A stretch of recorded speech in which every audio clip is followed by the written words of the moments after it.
So before proceeding to the next problem, if this square pyramid is replaced with a pentagonal pyramid, then that becomes a new problem. Condition wise everything remains same, just we have changed a square pyramid to a pentagonal pyramid. After rechanging the question, a pentagonal pyramid 35 mm sides of base and 60 mm axis length rests on HP on one of its slant edge. Here also you should make a note. The second condition is directly given, slant edge.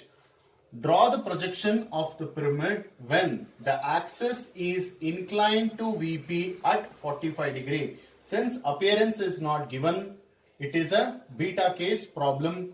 Just for a modified sake, I am changing this 35 to 25. Further, draw a pentagon for corner position and mention the dimensions. Next, name the corners A, B, C, D and E. Identify the center.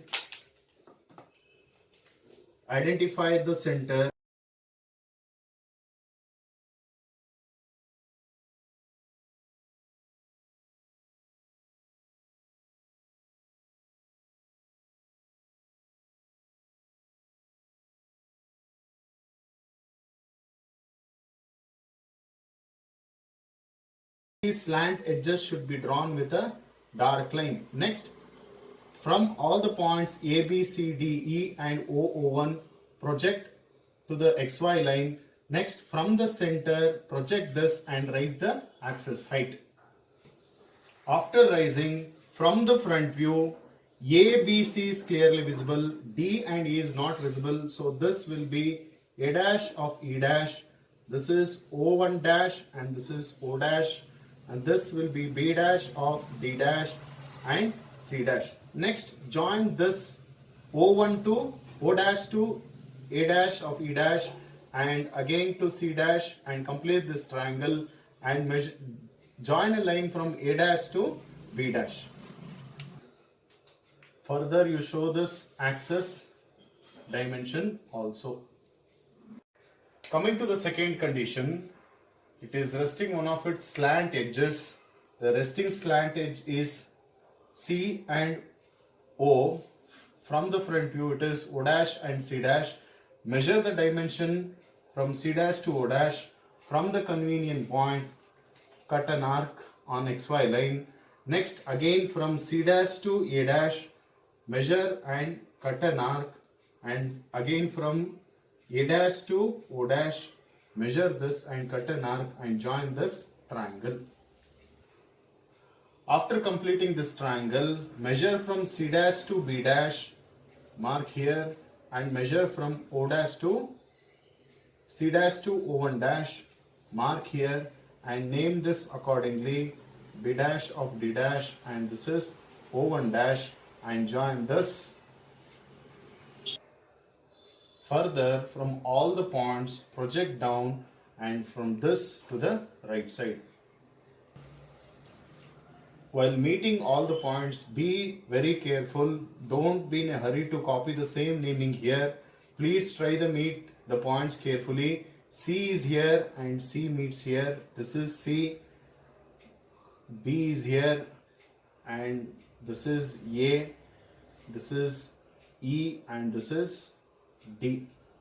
Next, this particular will be O1 and this is O. Since from the top view the base part is clearly visible, you can highlight the base directly, and also all the boundaries you can make it a dark line. From the top view, O dash, A dash, E dash is clearly visible, so join this with a continuous line.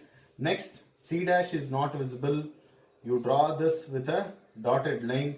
Ensure axis from O to O1 is visible, but still give a preference. First, you should give a preference to continuous line, second preference to the dotted line, and third preference to the axis line. Coming to the third condition, It is a beta case problem. So measure the original axis length, call this as x, and apparent axis length as y.